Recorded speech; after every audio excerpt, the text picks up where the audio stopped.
And what it sounds like is that she's not interested in being a part of a team. She just wants to own it all. Scarlett Johansson wasn't the only one victim to Blake Lively. What if Hollywood's brightest smile was hiding one of its darkest secrets?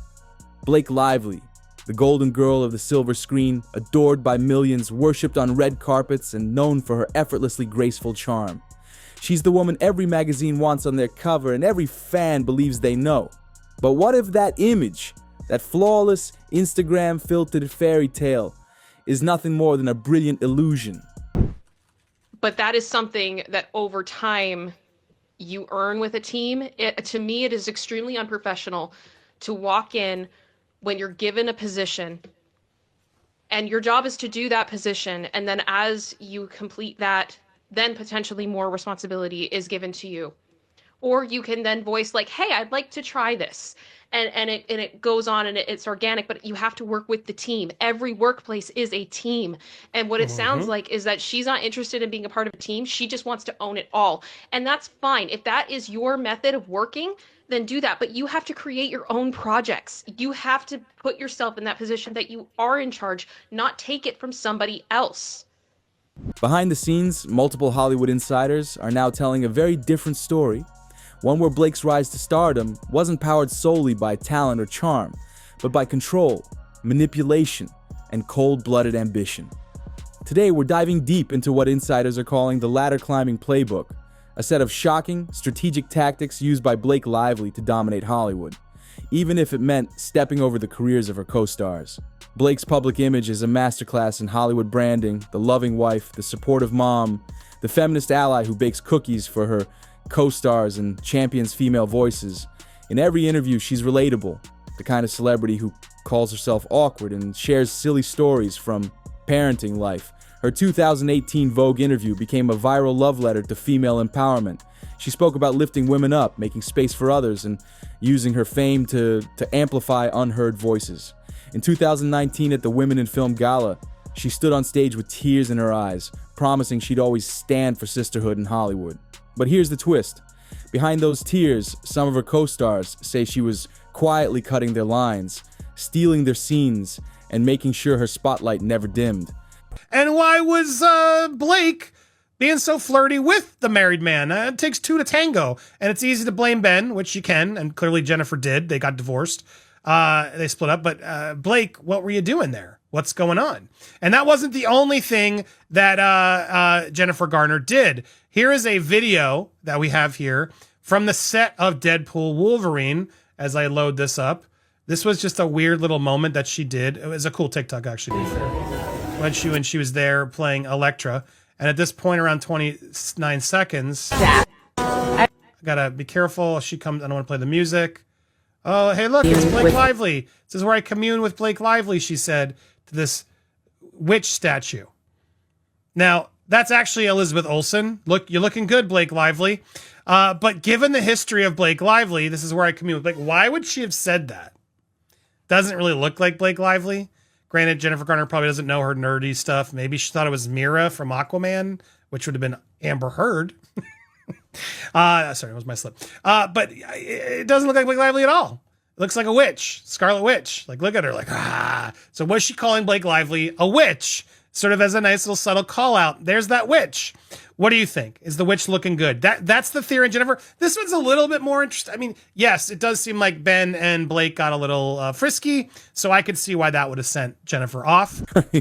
She made me feel like a star until I realized I'd been played. That's how one A-list actress described her experience working with Blake on a major drama. She remembers Blake praising her in front of everyone, calling her scene unforgettable. Hours later, she found out Blake had suggested the director cut that exact moment for pacing reasons. Another actress told a similar story. Blake hugged me after an emotional take and whispered, "That was magic." Later, I learned she told the editor the moment felt too indulgent. This wasn't rare. According to crew members, this was a pattern. One crew member from a 2016 production said she'd praise someone loudly on set, then walk straight to the director's trailer to suggest changes. No one questioned her because she was so charming. Blake will pursue legal action against the publication which initially published these photographs and other outlets that republished them in any manner. Well, they're published right here, and they're still there, and they've been there for like over 10 years. So she decided not to pursue legal action. Why? Now, again, I'm not shaming her for it. Should Reese have shamed her for it? I don't know. Probably not. But she's right. Don't put your face on him, obviously. But yeah, it's clearly a jab at her. It seems clearly like a jab. And when you go a little deeper to learn a little bit more about this, there were two celebrities. This was back right as It Ends With Us ended, before the drama, the lawsuits. Apparently, both Reese and Blake were eyeing up to be producers on Taylor Swift's Hollywood debut. The singer was prepping to work on a film this year after the Eras Tour ended, passed in December. And there were two in the battle, Blake and Reese. And so that was the plan. She was gearing up to make her first directorial debut, and she wanted some, A-list producers to help her. Now, it'd be weird to hire either of these two, to be honest. Hire like actual producers, not to get talent producers. But apparently, Blake and Reese were in the running. Taylor previously helped Witherspoon with a song for Where the Crawdads Sing, an original song. So clearly, they're friends. They work together, just like she was friends with Blake. Given all that's happened, I don't think Blake's going to get that producing job now. And if she hires Reese, well, then what a little sweet way to really confirm that there is and was a beef and that Reese ultimately won. Blake's alleged manipulation didn't happen in heated arguments or dramatic confrontations. It happened over casual lunches, quiet chats, and innocent-sounding suggestions. She'd say things like, "Do you think this moment might land better if it came from my character?" said a script supervisor. It sounded collaborative, until we realized those changes always erase someone else's best lines. On the set of a romantic comedy, an actress was stunned when her monologue was gone. Blake had suggested a dialogue swap during a brunch meeting with the director, hours after she and Ryan Reynolds had spent the weekend at the director's beach house. Coincidence? Insiders don't think so. One crew member added, "She made directors think the ideas were theirs." That's the genius of it. You didn't see the knife until you were already bleeding. Next up, Scarlett Johansson wasn't the only one victim to Blake Lively. Allegedly slept with another married DC star before Ryan Reynolds, and that was Ben Affleck. That's the rumor, that Ben Affleck was the other person that she hooked up with. Now, again, this is all alleged gossip and so on, but there's an image of them on the set of The Town, which Blake Lively starred in. And apparently Ben was very flirty with Blake. So this says Ben knew exactly who he wanted to get frisky with, Blake Lively. Ben handpicked Blake because he thinks she's beautiful. Ben wanted Blake for the role, and he pushed for it. Not everyone's happy. Ben's wife of 4 years, Jennifer Garner, feels threatened by Blake. She's truly worried, and she should be. After filming a steamy scene on September 1st, the way too friendly Ben and Blake went out to eat together. People on set are saying he's acting like a lovesick teenager. He just lights up when she's around. He's practically giddy. He's not acting like a married man. So could that have caused some of the problems? Potentially, after, his Argo Oscar speech, marriage is hard. It's a lot of work. Could that have been what it was? That sort of recouping and try to recover from this? Most actors focus on performance. Blake allegedly focused on angles. Sources say she formed close bonds with cinematographers and lighting teams, not to learn filmmaking, but to control how she appeared on screen. She asked me which camera lenses made. "Faces look slimmer," said one cinematographer. "I thought she was just curious." Next thing I knew, she was repositioning herself in every shot. Another insider recalls how she would recommend natural lighting for emotional scenes, but somehow that realism only applied to her co-stars. Her scenes, always lit to perfection, often using beauty filters and lower angles that made her seem more dominant and graceful. "She knew where the key light was better than the lighting director," said a gaffer. "She wasn't just hitting her mark, she was managing the frame. If the lighting control was subtle, the psychological games were chilling." She told me I looked radiant, then added, "Even with that lighting." "It got in my head," said one actress. "I spent the whole scene wondering if I looked terrible on camera." Another actress recalled Blake asking if she was feeling okay right before a teary monologue. "I couldn't shake it," she said. "I missed every emotional beat." Later, I found out she had already suggested the scene be trimmed in editing. Margot Robbie, her husband Tom Ackerlund, seriously are competing with Blake and Ryan. This was also around the summer. I'm sure they're not now. I'm sure Margot and Tom are doing much better now than Blake and Ryan, given all the stupid drama they've stepped in. It's becoming painfully clear that you can't be friends with Margot and Tom and also be friends with Ryan and Blake. And it's really forcing a lot of A-listers to pick sides. Margot and Tom spun up their production company, Lucky Chap, with the success of Barbie. And meanwhile, Ryan has been hard at work with his own production company, Maximum Effort, with Deadpool Wolverine, etc. Wrexham, The Gin, we know it all. Blake's been hitting the road with her own tour for It Ends With Us, using the space to market her own line of cosmetics and booze. Nice for these old articles to confirm why she was tone deaf and why we had an issue with her. But I'm sure this was retaliation too, right?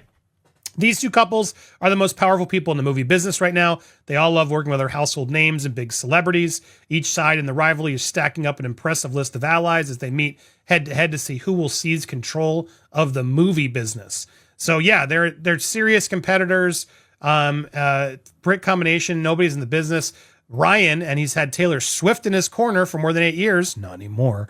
Taylor also holds the proposal star's wife dear. Country tuned up for their Taylor's Rhode Island home party, and it was just what she needed. She's really tried to be her best, let it go, and drama get out time. Anyway, blah, blah, blah, blah, blah. I don't think she's going to be going to any Super Bowls anytime soon. I think Blake lost that invite when she decided to play victim, when she in reality was the manipulator. So interesting site. Taylor needs to be more careful and really figure out who her actual friends are. It's not this woman right here. This one was using you. It's proven. It's in the text. That's not me being mean, bullying. Crew members confirmed this strategy. Praise in public, poison in private. Blake allegedly used makeup artists and wardrobe assistants to spread concerns about co-stars, that they seemed tired, anxious, or unsure of their lines. She knew exactly when to plant those seeds, said one assistant director, right before the camera rolled. On the set of Gossip Girl, Blake's transformation wasn't just on screen. By season 3, insiders say she had unofficial creative control. She could get a scene changed with a look, said one crew member. She wasn't Serena anymore. She was the showrunner. Actors who challenged her, quietly pushed aside. Writers who questioned her suggestions, reassigned to other episodes. The message was clear. Blake wasn't just playing a power role. She was living it. In the town, rumors swirled that Blake and Ben Affleck grew too close, far beyond what the script required. Paparazzi caught them dining alone, and insiders claimed Affleck lit up like a teenager around her. Jennifer Garner's response? Cryptic, but cutting. In a TikTok, she referenced a witch statue and joked, "That's where I commune with Blake Lively." Fans weren't sure if it was a dig, but Hollywood insiders saw it as a coded message. She was warning people, said one source. And honestly, they should have listened. Blake, you are not coming this year. Like, there's no way you are coming this year. Or I could see Blake's reps be like, Blake, you are not going to that. Can you imagine if you wear the wrong handbag and everyone now declares you racist again? We just got you that fake award for all your donations. We cannot risk you on the red carpet doing something like this. So for me, yes, rumored, etc. We can't prove it, but I would be shocked if people around her orbit didn't demand that she make sure she not attend this year. See, the thing is, I'm not sure about that though, because like the person, what was it, the head of Time at the gala on the red carpet said that she was having the best year. She was having a great year. So what's the problem? Well, if everything's great. I hear your sarcasm, and thank you for proving my point, because such an ally to the races, you'd think perfect opportunity for her to show up and support black dandyism, as if she knows what that is. No matter what she did, she was not going to win, and there's valid points on both sides. That kind of is where I'm sitting with this. All I know is I would not put it past Blake to make some plantation blueberries and think it was a love letter to the South. She's that out of touch, and yes, she's done it. She's done it. And now she's out there like, oh, I'm learning so much, and thank you, Time, blah, blah, blah. Oh, cram it. Blake was once part of Taylor Swift's inner circle, the rare friend who stayed out of drama until she didn't. In 2023, when Taylor prepped her first film, both Blake and Reese Witherspoon were in the running to produce. Reese got the job, Blake didn't, and suddenly, Blake stopped appearing at Taylor's events. No Instagram comments, no paparazzi sightings, no support. Swifties noticed the silence, said a pop culture analyst. It spoke louder than any tweet. Did Taylor see through Blake? Or just pick the better partner? Either way, it marked the first time Blake's influence didn't work. Now, here's where it gets downright explosive. Insiders say there's a digital trail, a vault of emails, texts, and recordings that document Blake's manipulation over the years. One hot mic caught her discussing ways to shift a wedding scene's climax, from a co-star to herself. Another recording from a costume fitting allegedly captured her, planning how to suggest her rival's monologue be cut for emotional pacing. Emails show her expressing concern about co-star's mental health, not out of empathy, but as subtle digs that led to reduced screen time. An assistant director even claims she requested early morning shoot days for herself when she looked fresh, and late night emotional takes for her rivals when they looked exhausted. None of this has gone public, but in Hollywood circles they whisper about the Blake file, a growing collection of receipts, waiting for the day someone dares leak them. Blake Lively built an empire on being everyone's favorite woman, the funny one, the feminist, the friend, but beneath the glamorous surface lies a much darker legacy. One of control, calculation, and ruthless ambition. This isn't just a story about one actress. It's a wake-up call about an industry that rewards the illusion, not the integrity. Where kindness is currency and manipulation is masked as charm. So next time you scroll past another glowing red carpet photo or watch a teary-eyed award speech, remember, in Hollywood, nothing is as it seems. And Blake, she may have played the game better than anyone. Subscribe if you want more untold truths and celebrity exposés, because we're just getting started.